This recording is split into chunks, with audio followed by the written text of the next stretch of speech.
The use of PLAs is often a subject of political debate and during campaign season causes community stakeholders to devote lots of resources to influencing politicians' response to the use of PLAs.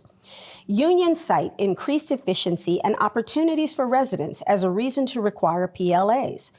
Non-union contractors that are opposed to the use of PLAs cite the requirement that non-union companies have to send their non-union employees to union halls for hiring and hope that the union returns employees in the same status.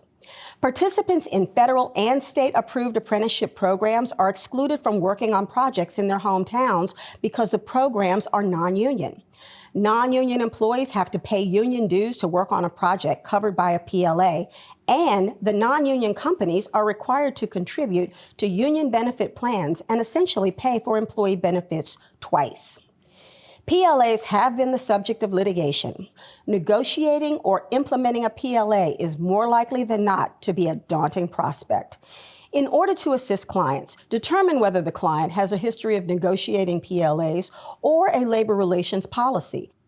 Second, ask the client whether it will have direct involvement over the hiring of employees for the project. If not, consult with the hiring party, as its participation will be invaluable. Third, ask for copies of documentation that support the reasons for the use of a PLA in the event that your client wants to mount a challenge or to defend the use of a PLA.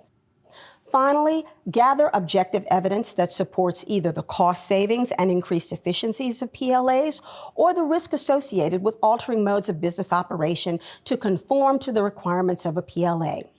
The debate over PLAs is not likely to end in the near future, so it is paramount to understand the pluses and minuses, the benefits and the cost, and the long-range effects from their use.